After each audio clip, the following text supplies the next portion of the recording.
Queridos amigos e queridas amigas, os meus cumprimentos, minhas saudações, em especial aos amigos do GEPEC, Grêmio Espírita Perseverança e Caridade, Casa Espírita Amiga, situada aqui na cidade do Salvador. O Espírito Humberto de Campos, por meio das mãos de Chico Xavier, escreveu que certa vez no mundo espiritual, ele resolveu, seguindo a orientação de um benfeitor espiritual, tentar avaliar o nível evolutivo dos espíritos. E nessa entrevista que ele estabeleceu com um benfeitor espiritual da vida maior, uma espécie de consultoria, de aconselhamento, ele perguntou quais seriam os critérios, qual seria a ferramenta, qual seria o método, qual seria a estratégia que ele utilizaria para mensurar de maneira precisa, para examinar de uma forma clara o nível evolutivo dos espíritos que ele entrevistasse, que ele examinasse, que ele explorasse. E o bom amigo espiritual, o benfeitor espiritual que o assessorava, respondeu o seguinte: pergunta a cada um deles apenas uma questão. A questão é: quem é Jesus? Faz essa pergunta. Questiona os espíritos que você entrevistar. Quem é Jesus? Interroga eles. Quem é Jesus para eles? A depender da resposta que eles derem, você pode ter uma ideia do nível evolutivo deles, espiritual deles. Porque Jesus é o máximo do planeta terrestre. É a referência máxima. É o potencial máximo que a criatura pode alcançar. É o máximo que a gente consegue lograr aqui no processo evolutivo desse planeta. Jesus é o reflexo perfeito de Deus para a criatura terrena. Deus se limita a Jesus? Não. Porque Deus é o Criador. Jesus é uma criatura. Deus é o absoluto. Qualquer espírito, por mais evoluído que seja, é limitado. Mas tudo aquilo que Deus é, para além de Jesus, nós não temos condição ainda de compreender.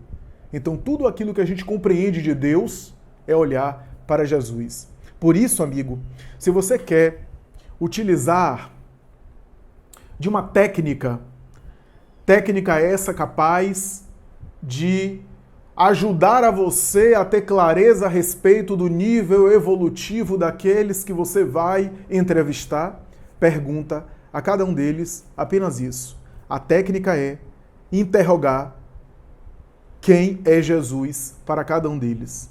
Porque como Jesus é o máximo, como Jesus é o potencial máximo, a depender do nível de maturidade da criatura, ela compreende Jesus em uma cota maior ou em uma cota menor.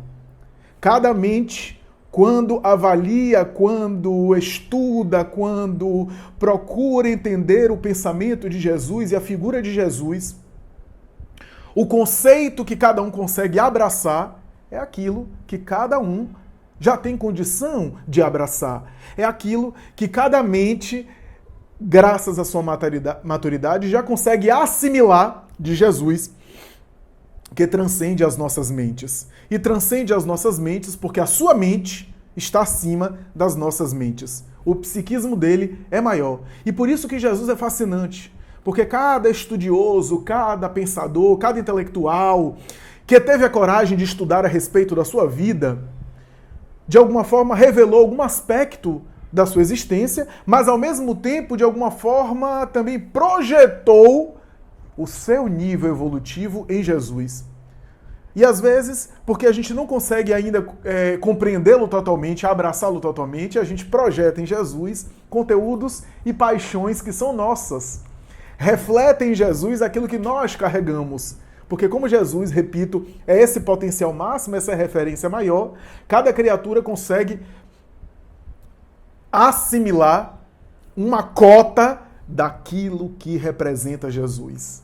E é por isso que o Espírito Benfeitor acabou com a entrevista, encerrou com aquele diálogo apenas com essa questão. Pergunta a cada um deles quem é Jesus. E a depender da resposta, você vai ter o nível de maturidade desse espírito. E é verdade. Jesus é a personalidade mais biografada. Se a gente percorrer os grandes personagens históricos, e quando a gente fala personagem histórico, a gente está falando de pessoas públicas, pessoas que ficaram na história, pessoas que não foram anônimas. Quando a gente fala de uma personalidade histórica, a gente está falando de um vulto que foi um vulto conhecido, como se diz hoje em dia, uma figura pública. De todas as personagens históricas, Jesus é a mais comentada, é a mais discutida, é a mais estudada, sobre a qual há mais biografias. E é interessante notar porque já nisso Jesus é fascinante. Porque as personagens históricas, assim são personagens históricas, porque nós temos dados ricos e fartos sobre a sua existência. Temos datas, temos referências históricas, temos relatos de historiadores, temos comentários os mais variados. Por exemplo, uma das personagens históricas mais biografadas é Napoleão Bonaparte. Sobre Napoleão Bonaparte, há várias referências, há vários escritos sobre o grande curso, há vários comentários. Vários autores da sua época, seus contemporâneos, escreveram sobre ele, cartas dele e assim por diante. Com relação a Jesus, embora ele seja considerado uma personagem histórica, quase nada se tem sobre ele. Quase nada se tem sobre relatos a respeito dele. Com exceção dos 4 evangelhos, que ainda é considerado por nós, e sempre será por nós, os elementos históricos mais contundentes sobre a sua vida, nós não temos praticamente nenhum relato, nós não temos praticamente referências muito ricas, muito comentadas, muito extensas sobre a passagem de Jesus pelo mundo. Aliás, do ponto de vista da pessoa, que se chama Jesus histórico, né? Que é um dos temas dos grandes estudiosos, né? Tentar realmente recuperar ou resgatar o Jesus histórico. Jesus histórico é o quê? É a pessoa realmente que existiu há 2000 anos na antiga Palestina, em detrimento do Jesus teológico. O Jesus que foi pintado, que foi construído pela cultura religiosa, pela tradição teológica. Isso é muito difícil. Isso é um desafio para os maiores pensadores na área, que tentaram, de alguma forma, separar aquilo que é a pessoa que viveu há 2000 anos e aquele mito que foi construído pelos dogmas, pela religião, pela tradição ali ortodoxa, especialmente na tradição católico-romana medieval e mais tarde protestante. É muito difícil separar. E é por isso que a gente tem uma dificuldade muito grande dos estudiosos em entender Jesus como personagem histórica. Sobre ele, quase não há comentários. Flávio Josefo, o historiador do povo judeu, na obra Antiguidades Judaicas, escreve um comentário sobre um homem chamado Jesus, que era extraordinário e cuja vida, cuja mensagem era fascinante e que sensibilizou muitas pessoas e que, de alguma forma, tocou os discípulos que fizeram um grande movimento na época. Mas esse texto do livro Antiguidades Judaicas é considerado uma adulteração, portanto não vale. Esse texto, esse escrito, é considerado falso. Por quê? Porque os escritos de Flávio Josefo não são escritos de elogiar ninguém. Flávio Josefo não tinha o estilo de ficar fazendo elogios dessa forma a ninguém. Então é estranho ele elogiar Jesus e os discípulos dessa forma naquela época. Tudo parece, segundo os estudiosos, os pensadores sobre o tema, que esse escrito é uma adulteração dos cristãos da Idade Média, que tentaram adulterar esse texto do livro Antiguidades Judaicas para dar força à propaganda de Jesus e à propaganda do cristianismo medieval. No entanto, antes desse texto, nós temos um outro texto, esse considerado verdadeiro, de Flávio Josefo, que ele fala a respeito de Tiago. Tiago, um dos primeiros mártires do cristianismo, né, para nós considerado aqui o segundo mártir, né, Tiago Maior, filho de Zebedeu, irmão de João Evangelista. Esse Tiago que foi apedrejado, lapidado, logo em seguida de Estevão, que foi o primeiro mártir. Flávio Josefo tem um texto, esse considerado verdadeiro, que ele diz: Tiago, discípulo de um homem chamado Jesus, às vezes denominado irmão de Jesus, Jesus, que foi o líder desse grupo, que Pôncio Pilatos decretou a sua pena de morte. Nada mais. Quando ele fala sobre Tiago ter sido apedrejado, ter, portanto, sofrido martírio.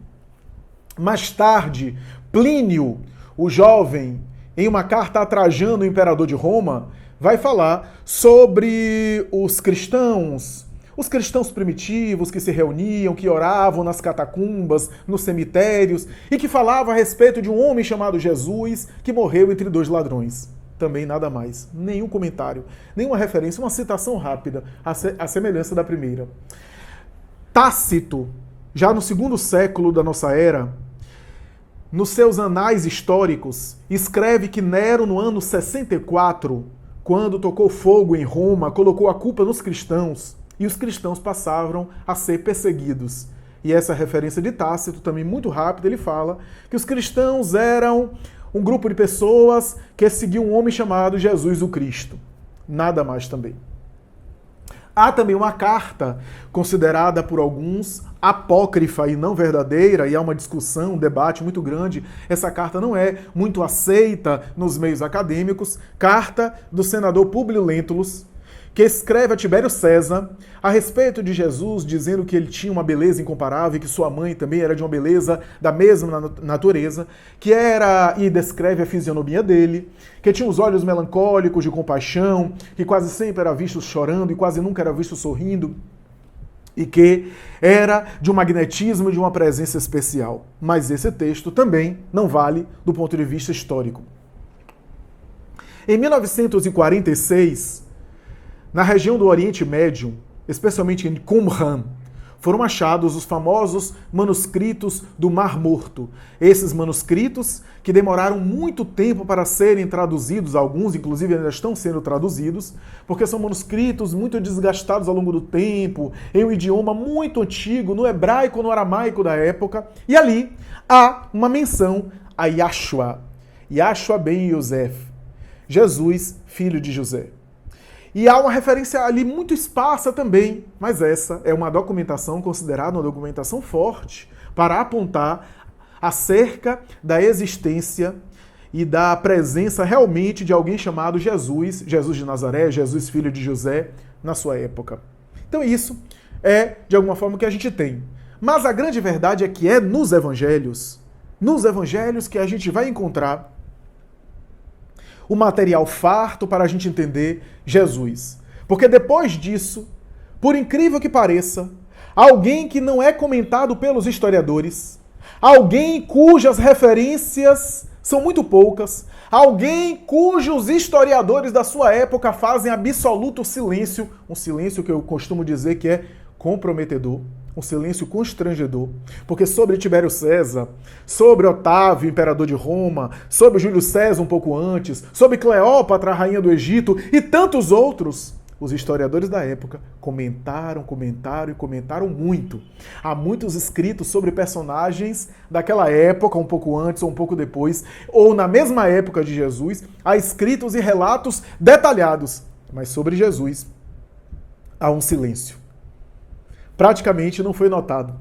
Praticamente não foi comentado pelos intelectuais que escreviam história na sua época. O que é mais fascinante é perceber que aquele homem que não foi comentado, que não foi descrito, que não chamou a atenção nem dos grandes intelectuais, nem dos grandes centros urbanos, nem dos grandes centros políticos, que praticamente não chamou a atenção do grande mundo, ficando considerado como uma seita ali reduzida, limitada, de pescadores da Galileia, região pobre, desconsiderada, de pessoas, na maioria, analfabetas, desprestigiadas, uma região não muito em evidência, e cuja seita nem foi notada, ou alguns que perceberam o que ouviram falar, consideravam uma seita ali, local, que mais tarde deveria ser esquecida.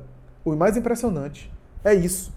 Esse homem, que não deixou nada escrito do punho dele mesmo, 2000 anos depois, ser uma personagem tão comentada. Tão comentada. Às vezes combatida, às vezes criticada, muitas vezes mal compreendida. Discípulos de Freud na psicanálise chamaram Jesus de o maior castrador da humanidade. Porque, segundo eles, a sua proposta A sua proposta e a sua mensagem era, de alguma forma, um convite ao indivíduo se reprimir e evitar viver a vida do mundo e se realizar como pessoa, especialmente no que diz respeito à libido. Essa era a compreensão dos discípulos de Freud, considerando Jesus alguém que era repressor da criatura humana, já que a visão e a conceituação freudiana na psicanálise é a ideia de que o ser humano é um animal de libido e para ele superar as suas neuroses, os seus conflitos, ele tem que de alguma forma viver e expressar a sua libido. Ora, mais tarde, Renan, imortal da Academia Francesa de Letras e professor de hebraico da Universidade de Sorbonne, escreve um texto sobre Jesus, que seria mais tarde feito um livro chamado Levi Yezu, A Vida de Jesus, e nesse livro ele fala que Jesus é um homem incomparável, um homem incomum, um homem ímpar na história da humanidade. E embora estivesse fazendo um elogio a Jesus, considerando um homem que foi divisor de águas, uma personagem histórica que foi tão grandiosa que não ficou dentro da história. Jesus é tão grande que a história não consegue caber nele, não consegue abrigá-lo. Ele é tão grandioso, ele é tão transcendente que a história é incapaz de assimilá-lo completamente. Ele foi tão grande que ele não coube dentro da história. Ele dividiu a história em antes do seu nascimento e em depois do seu berço. Jesus, portanto, diz Ernest Renan, era um homem incomparável. Porque todas as personagens históricas passaram pela história. Todas elas se situaram e se localizaram na história. Jesus não. Jesus ficou além da história, acima da história e dividiu as épocas. Mas, apesar disso, ele foi criticado, combatido e perdeu, inclusive, a cadeira de professor da Universidade de Sorbonne por causa dessa afirmação. Porque, na sua época, dizer que Jesus era um homem, ainda que incomparável, era um absurdo, porque a teologia convencional das religiões, estabelecia que Jesus era Deus, o chamado mistério da Santíssima Trindade, Jesus, Pai, Filho e Espírito Santo, né? Deus, Pai, Jesus, Filho e Espírito Santo como sendo uma única criatura, ou melhor, um único Criador. Jesus era, portanto, criatura, Filho de Deus e ao mesmo tempo Criador, e a teologia estabeleceu todo um emaranhado complexo sobre o assunto, difícil de entender. A verdade é que se a gente for examinar, a gente vai ter obras as mais variadas sobre essa pessoa. Jesus Superstar, a ópera rock da mentalidade hippie, que apresenta um Jesus ópera rock, um Jesus que quebra tabus, um Jesus revolucionário. A Última Tentação de Cristo, do diretor Martin Scorsese, que eu gosto muito, admiro muito, mas eu costumo dizer que esse filme é a última tentação de Martin Scorsese. Porque, na verdade, muitas vezes essas colocações em torno de Jesus adaptam Jesus às paixões humanas pela incapacidade de compreendê-lo. Jesus, no filme de Scorsese, aparece como alguém humano demais, alguém que tem as nossas paixões, que tem os nossos conflitos, alguém que está o tempo todo, de alguma forma, se deslumbrando com a própria missão e com a própria fama, e em alguns momentos se perdendo, porque Jesus muitas vezes é compreendido, analisado sob extremos, os extremos nossos. De um lado, ou ele era Deus, e portanto estava distante de nós, porque se é Deus, a gente não deve segui-lo como exemplo. Porque quem é que vai ter a ousadia e a arrogância de seguir o próprio Deus, ou seja, de copiar Deus? Qual é a criatura que pode se igualar ao Criador? Se ele é Deus, ele não é exemplo. Se ele é Deus, ele não pode servir de referência. Se ele é o próprio Deus, ele não pode ser copiado. A teologia convencional assim afirma. Porque copiar ou tentar ter a arrogância de viver uma vida igual ao próprio Deus já é incorrer no pecado do orgulho, da vaidade. Se ele é o próprio Criador, nenhuma criatura deve olhar para ele como sendo um exemplo, porque ele é Deus, é absoluto, é a perfeição de todas as perfeições. Então ninguém deve olhá-lo para copiar nada do que ele diz e do que ele fala. Afinal, ele é o Criador. Esse é o extremo, colocá-lo como Deus. Quando coloca como Deus, se afasta ele da realidade das criaturas e coloca ele quase como um mito.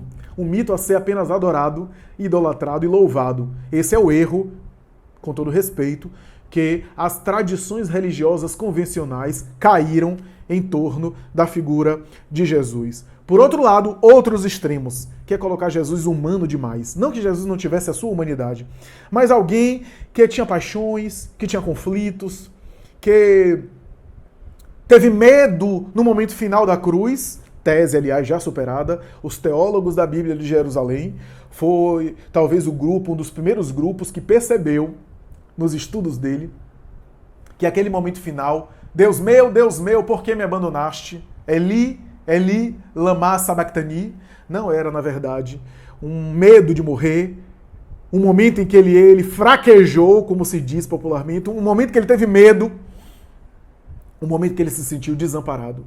Os teólogos da Bíblia de Jerusalém perceberam que esse Eli, Eli, lama sabachthani, Deus meu, por que me abandonaste? Está presente em um dos salmos de Davi, o Salmo 22.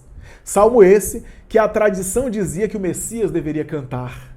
No momento final, ele estava ali declamando, ele estava ali decantando o Salmo do Messias. Eli, Eli, lama sabachthani.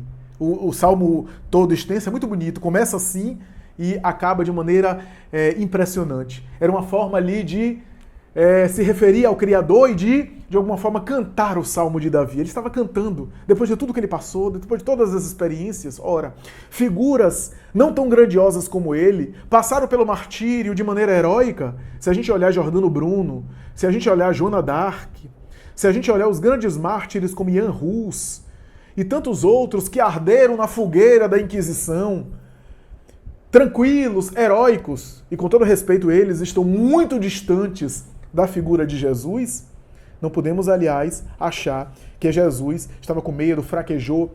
O outro extremo é esse, colocar Jesus como humano demais. Jesus, alguém que é apaixonado. Jesus que tinha uma relação com, por exemplo, uma relação amorosa com Maria de Madalena, por exemplo, e se vinculava a ela às escondidas, sem assumir esse relacionamento publicamente, fazendo de Jesus alguém igual a nós ou talvez pior.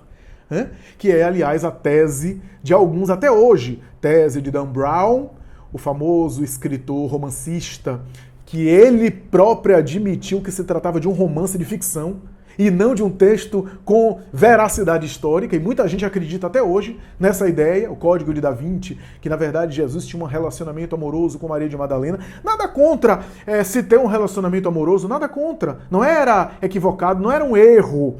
Mas ele estava muito acima disso na sua missão, na sua postura especial. Ademais, até do ponto de vista histórico, alguém que chega aos 30 anos e já não havia se casado, já está ultrapassado para casar-se.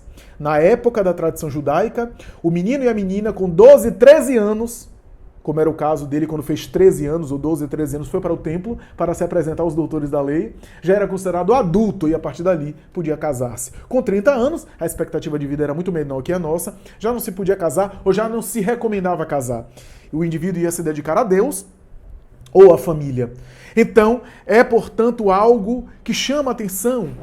Essas reflexões em torno Jesus Deus e Jesus humano, como dizia Nietzsche, humano demasiadamente humano. Um Jesus que se irritou, um Jesus que se encolerizou, que não é próprio da figura grandiosa de Jesus. A verdade é que faltam parâmetros, faltam conceitos para a gente entender sobre a personalidade de Jesus de maneira profunda. E é por isso que a doutrina espírita nos ajuda nesse sentido. Porque a doutrina espírita vem dizer que Jesus é o espírito mais perfeito que Deus ofereceu ao ser humano para ser-lhe seu guia e modelo. O que significa dizer que na doutrina espírita Jesus não é apenas aquele homem de Nazaré, o homem histórico, não é o Deus teológico pintado pela tradição religiosa, é, além disso, um espírito. Então ele não, apesar de ele não ser Deus, o absoluto, ele é muito maior do que aquele homem de Nazaré que deu aquele exemplo maravilhoso. O homem de Nazaré que deu aquele exemplo maravilhoso é o Jesus encarnado. Mas na doutrina espírita, Jesus é o espírito mais perfeito. O espírito com a plenipotência das virtudes. A posse do potencial máximo das virtudes que o espírito pode alcançar. O espírito puro, diz Allan Kardec no item 100 e seguintes da obra O Livro dos Espíritos, é aquele que já realizou seu processo evolutivo de tal forma que já domina a matéria de maneira total. A matéria não exerce influência sobre ele, as suas virtudes já foram desenvolvidas tanto na inteligência e na sabedoria como no amor, ao máximo.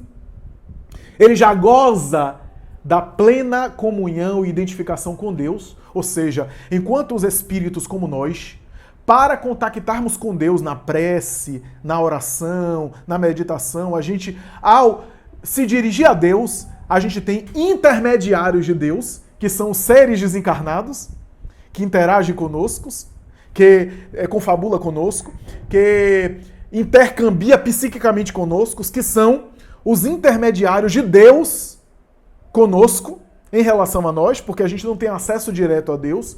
Os espíritos puros, em contraposição, têm um contato direto com o Criador. Uma comunhão direta. Comunhão essa, como diz Emmanuel, que é inacessível para nós. Como era a comunhão de um espírito como Jesus com o Criador. Os diálogos, a conexão, nós não sabemos. O próprio Emmanuel diz que a gente não sabe. Ele próprio diz que os espíritos crísticos gozam de uma plena conexão com o Criador e executam as ordens do Pai no cosmo, no universo.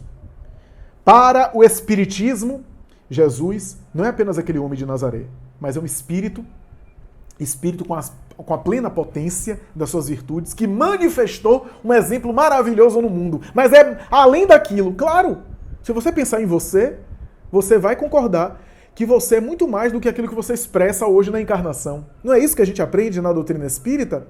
Eu estou aqui mergulhado na matéria, com limitações que a matéria me impõe. O corpo físico me impõe limitações que faz com que as minhas faculdades de espírito estejam relativamente bloqueadas, obliteradas, para o meu bem. Para o bem do dever e da missão que eu vou desempenhar aqui. Para o bem da minha tarefa aqui, as minhas faculdades, as minhas sensibilidades, as minhas potencialidades como espírito fora do corpo é um pouco limitada, para que eu possa exercer bem a missão dessa encarnação aqui. Mas fora do corpo, eu muitas vezes tenho mais faculdades, tenho memórias de vidas passadas, eu tenho mais sensibilidade, tenho mais potencial, que muitas vezes estão sufocados. Às vezes, por exemplo, em outras encarnações, eu reencarnei em outra área cultural, na ciência, na filosofia, etc. E agora, essa área está dormindo em germe, em potencial dentro de mim, pelo esquecimento do passado. Então, há faculdades minhas que estão, de alguma forma, limitadas. Para quê? Para que eu me concentre naquilo que é importante e indispensável nessa experiência carnal. Que é o quê? As minhas paixões que aparecem na experiência material, as minhas propensões materiais, as minhas tendências viciosas, que se manifestam em contato com a matéria. Isso aí que tá. Em contato com a matéria, as minhas tendências e vícios materiais acabam se expressando para que eu possa me melhorar moralmente, mas eu estou limitado. Eu estou limitado. Agora imagine um espírito como Jesus, mergulhado no corpo, o corpo, de alguma forma, exercia sobre ele, não a influência, mas ele estava em contato, ele estava mergulhado na matéria. Diz Allan Kardec, pelos laços apenas indispensáveis para que mantivesse contato conosco. Mas era um Jesus encarnado. O Jesus sem o corpo é um Jesus ainda maior, porque é o governador espiritual do planeta. Tese de Emmanuel na obra Caminho da Luz, o Cristo planetário, isso é, o construtor do planeta. Afirma Emmanuel, Leon Denis já havia afirmado algo semelhante, e o próprio Allan Kardec já havia recebido na Sociedade Espírita de Paris uma mensagem de Hahnemann sobre isso, sobre esse assunto, de que Jesus seria o construtor do planeta terrestre. Emmanuel descreve isso com mais detalhes em A Caminho da Luz, quando vai afirmar que, na gênese da formação do planeta, o espírito que nós conhecemos hoje como Jesus era o responsável pela organização do planeta ali, com a sua equipe de engenheiros, foi formando as primeiras formas de vida, os protoplasmas, o coacervado, o DNA, os aminoácidos iniciais que gerariam as cadeias orgânicas futuras pelo evolucionismo. e os organismos mais complexos depois da elaboração, Jesus e a sua equipe de embaixadores, estariam ali trabalhando em prol da vida na Terra, e ele seria o responsável pelo planeta. Aliás, seria o construtor do planeta, porque foi ele o responsável pela elaboração do planeta quando a esfera do nosso planeta estava se desprendendo da nebulosa solar, afirma Emmanuel. Naquela época, diz Emmanuel, Jesus já era um Cristo. Há 4,8 bilhões de anos, mais ou menos, Jesus já era um espírito perfeito, um espírito puro, um Cristo planetário. Já havia realizado os processos evolutivos a ponto de Emmanuel dizer em A Caminho da Luz que as estrelas que ele reencarnou, isso é, os planetas onde ele reencarnou para evoluir, para realizar o seu processo de desenvolvimento, esses planetas já não existem mais. Esses planos já não existem mais. Esses orbes já foram consumidos pela poeira cósmica, pela poeira das estrelas, já se transformaram em poeira das estrelas, como dizia Carl Sagan. Então, diz Emmanuel ainda, nele, em Jesus, os processos humanos cessaram. Cessaram. Então, quando a gente olha para Jesus, a gente não está olhando para um espírito convencional, para um espírito que a gente conhece por aí, um espírito comum. A gente está falando de um espírito que já realizou todo o processo que um dia a gente vai realizar. É, de alguma forma, assim, o objetivo final do nosso processo evolutivo, ao olhar para Jesus. Por isso que ele falava que o Pai está em mim. Ou seja, você quer compreender Deus, o Criador? Olha para Jesus. Você quer ter uma ideia do que é o Criador? Olha para Jesus. Jesus é o reflexo de Deus para nós. Para nós, Jesus, e a pergunta quem é Jesus ainda é uma incógnita. Hannah Wolff, a psicanalista alemã, vai dizer que cada um de nós tem um epicentro psicológico. O epicentro psicológico é uma espécie de personalidade humana e tema central da vida humana. Todos nós temos um tema principal, um assunto principal da nossa vida. Esse assunto pode ser um trauma de infância, pode ser uma questão familiar, pode ser uma questão amorosa, conjugal, pode ser uma questão consigo mesmo, uma compulsão, um vício, um problema, ou pode ser um tema assim de idealismo, um sonho, uma esperança que gira dentro de nós. E esse tema principal, diz Hannah Wolff, exerce influência sobre a gente, a ponto de a gente funcionar influenciado, mesmo de maneira offline, de maneira inconsciente, sobre esse tema, e muitas vezes se comportar afetado por esse tema. Muitas vezes nos comportamos afetados por esse tema. Se a gente olhar as figuras mais célebres, veremos que cada uma delas tiveram temas específicos. Gandhi, qual era o tema de Gandhi? A não violência.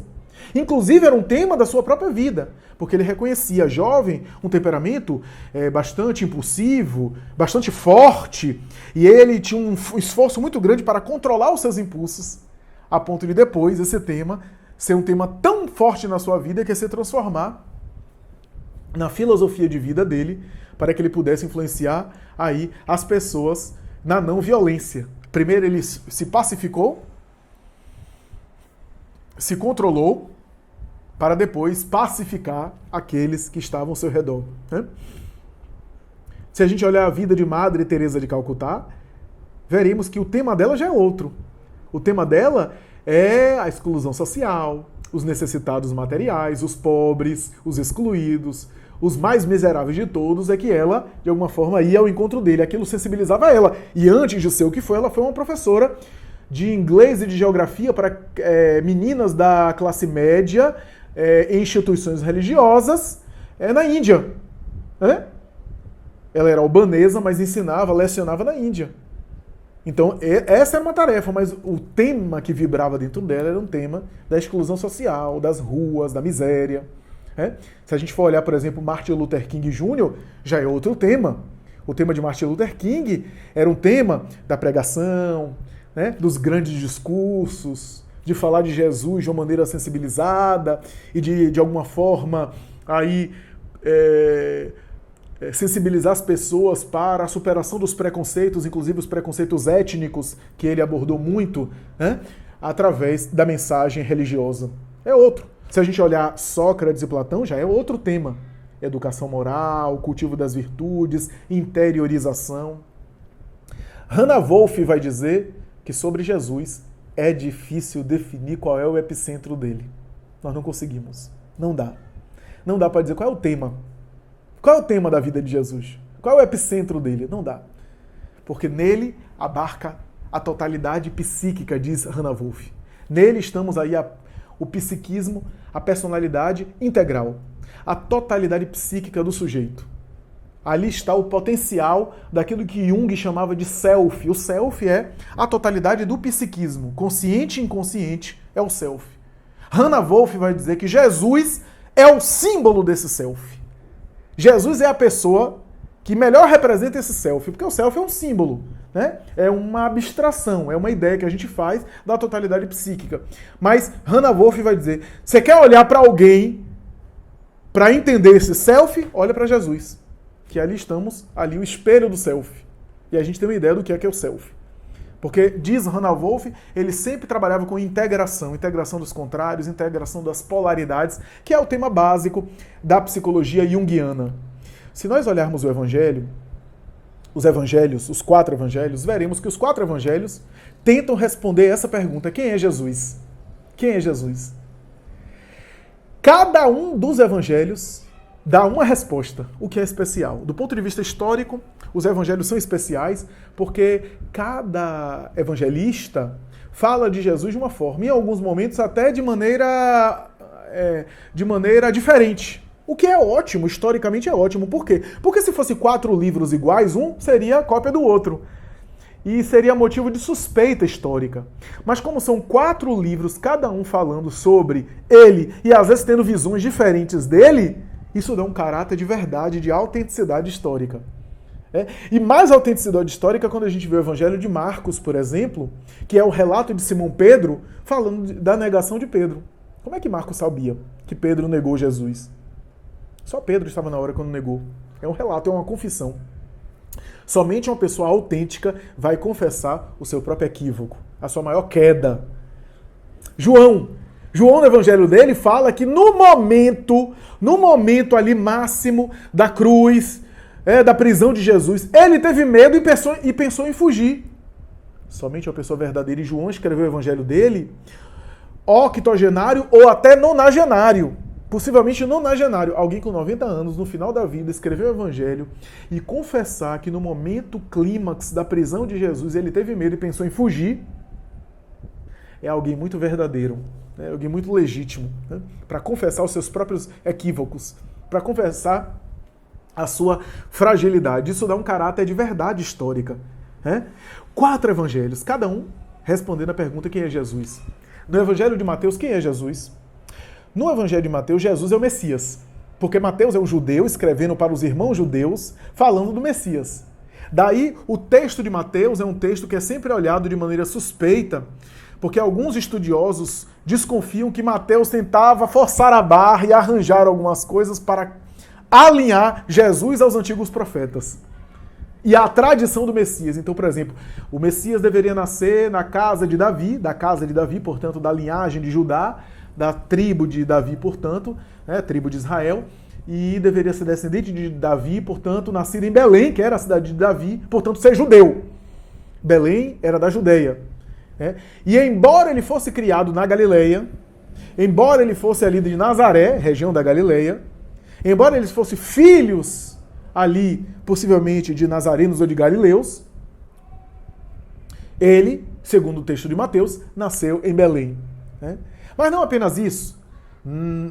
Jesus nasce em Belém e há uma ameaça de morte porque as crianças estavam sendo mortas. Se a gente parar para pensar, Moisés nasce, as crianças começam a ser mortas e ele foge para o Egito. Jesus nasce, Herodes decreta a morte de crianças, Jesus foge para o Egito. O casal, Maria e José, fogem para o Egito. Aí você pega, por exemplo, Moisés andou 40 anos no deserto. Jesus andou 40 dias e 40 noites no deserto. Moisés subiu ao monte e recebeu de Deus os 10 mandamentos, o decálogo, a ideia de que Deus estava nos montes, nas montanhas. Então, subiu aos montes e recebeu o decálogo, os 10 mandamentos. Jesus sobe ao monte, segundo o texto de Mateus, e fala o sermão da montanha. Então, o tempo todo ele tenta conectar Jesus com os antigos profetas e defender a ideia de que Jesus era um novo Moisés, um Moisés aperfeiçoado. Um novo profeta que Moisés previu. Moisés disse em Deuteronômio que chegaria alguém que seria ouvido e que Deus falaria pela boca dele, assim como fala pela minha, disse Moisés. Então, Jesus é apresentado como um Moisés aperfeiçoado, um Moisés melhor. É assim que ele é apresentado. Então, no Evangelho de Mateus, o tempo todo é isso. O tempo todo ele tenta alinhar Jesus. Moisés escolhe as 12 tribos, de Israel, os representantes. Jesus escolhe 12 profetas, 12 apóstolos. Olha só. Então, Jesus é o Messias em Mateus. Em Marcos, o Evangelho de Marcos é um texto de Pedro, na verdade, que comenta com Marcos e Marcos anota. Porque Pedro era analfabeto. Tudo indica que Pedro era analfabeto.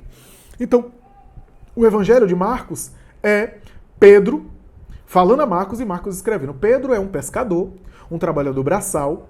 Daí o Evangelho de Marcos é um evangelho prático. Um evangelho de alguém que está acostumado com a vida prática, com lançar rede, pegar peixe, vender peixe no comércio. Então o Evangelho de Marcos é econômico, é sucinto, é rápido. É um evangelho prático. Apresenta Jesus fazendo as coisas, curando, ajudando, socorrendo, auxiliando, atendendo. É um evangelho muito conciso, muito econômico, é o evangelho mais econômico de todos, mais rápido de todos. E um evangelho que tudo indica era para o Império Romano, para o povo de Roma.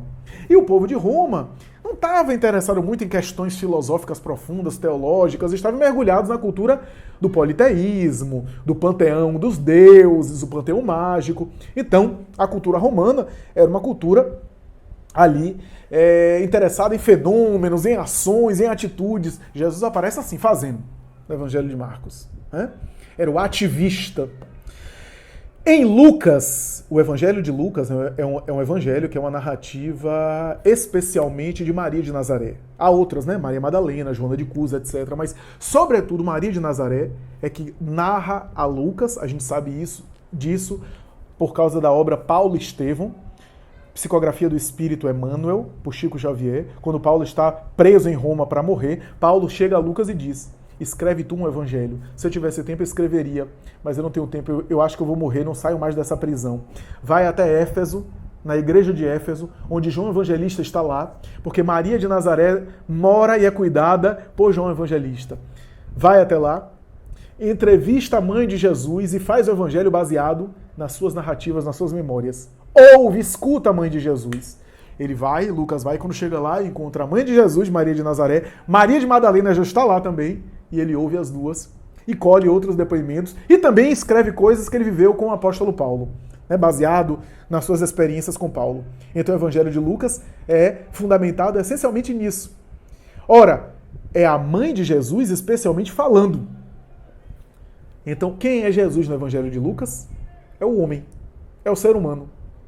Em Lucas a gente tem o homem Jesus, o homem que chora quando sabe da morte de João Batista, o homem que tem compaixão, o homem que se sensibiliza, o homem que narra as parábolas de misericórdia, parábola do filho pródigo, parábola do bom samaritano, parábola das dracmas perdidas, parábola das ovelhas perdidas, e assim por diante. As parábolas de compaixão e de misericórdia são narradas em Lucas. Em Lucas a gente tem o texto mais lindo, segundo o Espírito Joana de Ângeles, dos 4 evangelhos, o mais lindo, o relato de Maria de Nazaré. É o menino Jesus, tem a maior quantidade de dados da sua infância, e entre outras coisas. Então Jesus é apresentado na sua dimensão humana, mas é uma dimensão humana que tinha compaixão da humanidade. Era o humano naquilo que o humano tinha de melhor, de mais elevado. O relato, é o texto de Lucas. E o último evangelho, o 4º evangelho, é o evangelho de João. João é o discípulo amado, é o evangelista e o apóstolo que talvez melhor compreendeu Jesus. Com 16 anos começou a seguir Jesus, muito jovem, muito novo. Jesus tinha uma identificação com ele, era chamado de discípulo amado, talvez por compreender profundamente a essência do evangelho, mais do que os outros que estavam imersos na cultura judaica, às vezes tinham dificuldades. Jesus chegou a dizer a ele: e ele não experimentará da morte. Em uma linguagem espírita, ele não tem débitos com o passado, ele não tem karmas. Ele é espírito em evolução, mas ele não tem débitos com o passado. Isso é, ele não tem nada a resgatar. Olha só. Tanto é que João foi o único apóstolo que não morreu de martírio, não morreu de holocausto, morreu em idade avançada na ilha de Éfeso, né? Na igreja de Éfeso, no promontório de Éfeso. Então, é interessante isso, né? Séculos depois ele reencarna como Francisco de Assis, e embora não tivesse débitos, escolhe uma missão grandiosa e uma vida dolorosa como um exemplo de amor para a humanidade, né? Então, é interessante para a gente entender e compreender que dentro do Espiritismo nem todo sofrimento é karma do passado. Kardec vai dizer isso no Evangelho. Há sofrimentos que são recuperação de débitos do passado e há sofrimentos que são para aperfeiçoar com vistas ao futuro. Aperfeiçoar tendências. Então, no Evangelho de João, quem é Jesus?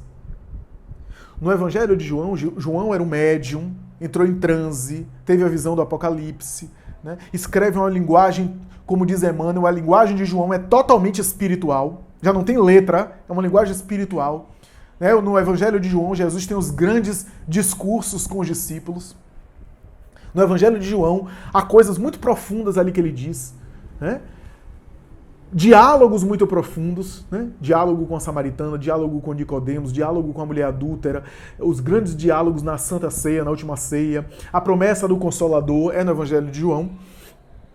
Quem é Jesus no Evangelho de João? Jesus é o verbo da criação. Né? Por isso que, inclusive, o texto de João começa com a mesma expressão que começa toda a Bíblia. O primeiro texto da Bíblia, o primeiro livro, Gênesis de Moisés, começa com Bereshit, no princípio era Deus e Deus. Ora, e aí João, para conectar o último evangelho com o primeiro texto da Bíblia hebraica, vai dizer Bereshit, no princípio era o verbo, e o verbo se fez carne. Ele estava dizendo que Jesus era o verbo da criação divina.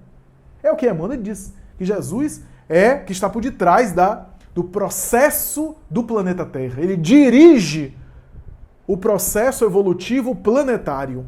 Ele dirige o desenvolvimento desse orbe.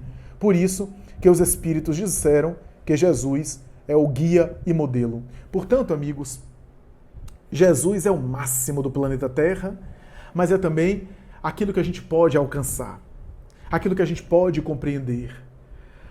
À medida que a gente amadurece, a gente penetra em uma camada mais profunda de Jesus. Né? Porque Jesus já percorreu tudo aquilo que a gente está percorrendo. Então ele já está à frente. À medida que a gente amadurece, a gente compreende melhor ele e compreende melhor os seus ensinamentos. Nesses dias de Natal e de final de ano, vale a pena voltar às suas lições. É tempo de pensar sobre Jesus, de examinar sobre os ensinamentos dele, de aprender um pouco mais sobre as suas lições para poder assimilá-las, para compreendê-las melhor, porque as lições de Jesus são sempre atuais, são cada vez mais atuais, são muito, muito, muito atuais, muito contemporâneas, cada vez mais necessárias para a nossa vida, para a nossa existência, para a nossa experiência aqui nesse mundo. Então, amigos, pensemos sobre Jesus nesses dias. Pensemos sobre aquilo que Humberto de Campos chamou de a rocha dos séculos. Humberto de Campos vai dizer que quando estava encarnado era cético, era materialista, olhava para Jesus, olhava para as pessoas que comentavam. E um dia ele estava passando por um lugar e as pessoas estavam comentando sobre o Evangelho, sobre Jesus, e era um grupo de evangélicos, de protestantes. E alguém disse que Jesus era a rocha dos séculos. E ele olhou, deu risada e ironizou, zombou. E ele disse, agora eu estou no mundo espiritual e percebo que tudo que eu preciso aqui no plano espiritual, tudo aquilo que eu mais preciso, que é vida do espírito, vida interior, está em Jesus.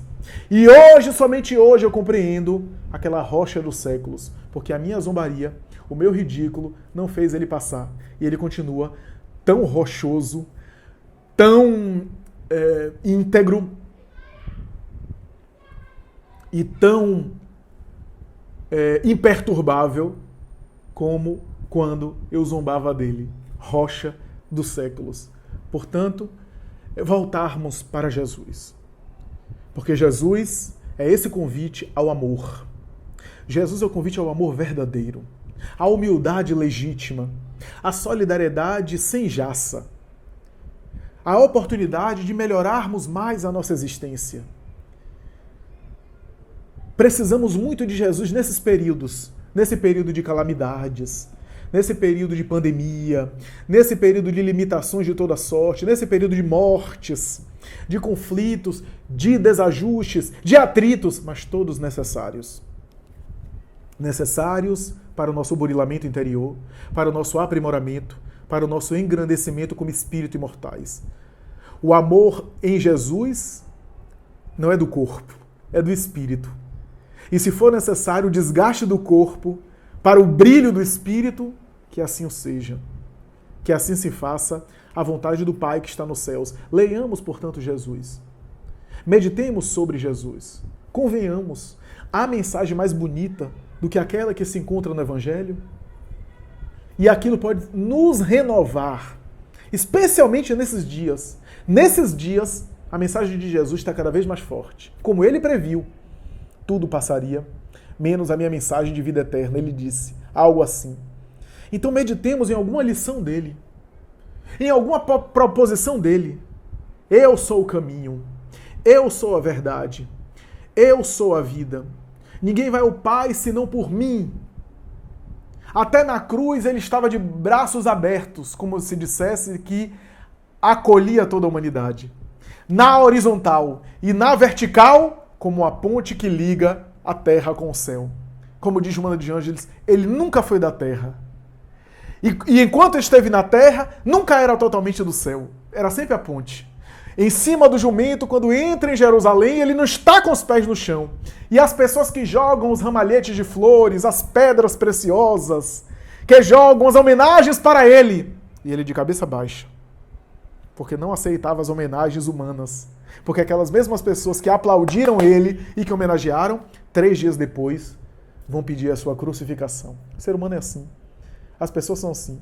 A mesma mão que aplaude é aquela que joga pedras mais tarde. Então, ele sabia. E diz Joana de Ângeles que ele, de cabeça baixa, não aceitava nada. E era o jumento que pisava sobre as homenagens da terra, porque ele estava acima das homenagens terrenas. Quando está na cruz, ele também não está com os pés no chão. Ele está acima.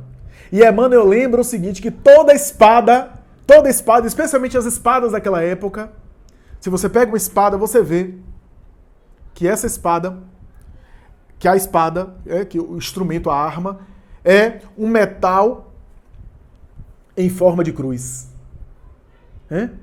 É um metal em forma de cruz. Então, Jesus, no símbolo da espada, quando a gente pega uma espada e crava a espada no chão, essa espada vira uma cruz. Diz Emmanuel, é o símbolo de que com ele o combate não era com o outro, era o combate interior, cravando a espada dentro da terra, no mundo interno, é o símbolo. E quando a espada é cravada dentro da terra, já não é luta, é paz, é cruz. A espada transformada em uma cruz, olha que bonito. E abraçando toda a humanidade de braços abertos, como uma ponte que liga a terra com o céu. Meditemos sobre as passagens dele. Bem-aventurados os pobres de espírito, porque deles é o reino dos céus. Bem-aventurados os que choram, porque serão consolados. Bem-aventurados os mansos, porque herdarão a terra. Bem-aventurados os misericordiosos, porque eles próprios obterão misericórdia. Bem-aventurados os que têm fome e sede de justiça, porque serão saciados. Bem-aventurados os puros de coração, porque verão a Deus. Bem-aventurados os pacificadores, porque serão chamados filhos de Deus. Bem-aventurados os que sofrem perseguição por amor à justiça e à verdade, porque deles é o reino dos céus. Bem-aventurados sois vós, quando sofrerdes perseguições por amor a mim. Felizes sois vós, porque grande é o vosso galardão, quando, mentindo contra vós, disserem tudo contra vós e vos caluniando, vos perseguirem. Alegrai-vos, porque grande é a recompensa do Pai que está nos céus, porque é assim que fizeram também com os profetas. Olha que mensagem lindíssima, não apenas linda na beleza, mas profunda no conteúdo. que de alguma forma toca a todos nós em qualquer situação da nossa vida, em qualquer contexto em que a gente esteja vivendo. Fazer, portanto, avaliação desse final de ano, fazer uma reflexão profunda. O que foi que eu melhorei? O que foi que eu não melhorei? Como foi que eu me comportei no momento da pandemia? Como eu me comportaria na pandemia se eu estivesse com Jesus mais na consciência, isso é, refletindo mais sobre Jesus? Como Jesus se comportaria nesse período de pandemia? Qual seria a atitude dele? Como seria Jesus nesse período de comunicação online, comunicação virtual? Qual seria a nossa conduta se a gente incorporasse Jesus em nossas vidas nesse período pandêmico? Medite sobre isso. Meditemos. Façamos uma avaliação final do ano. E estabeleçamos também promessas, expectativas para o ano seguinte. Mesmo que a gente não cumpra tudo, é válido a gente reformular votos para que a nossa vida seja uma vida melhor. É isso que eu desejo para todos vocês. É isso que eu desejo para os amigos do GPEC, Grêmio Espírita Perseverança e Caridade. Muita paz, um forte abraço, uma ótima passagem de ano e até a próxima, se Deus quiser.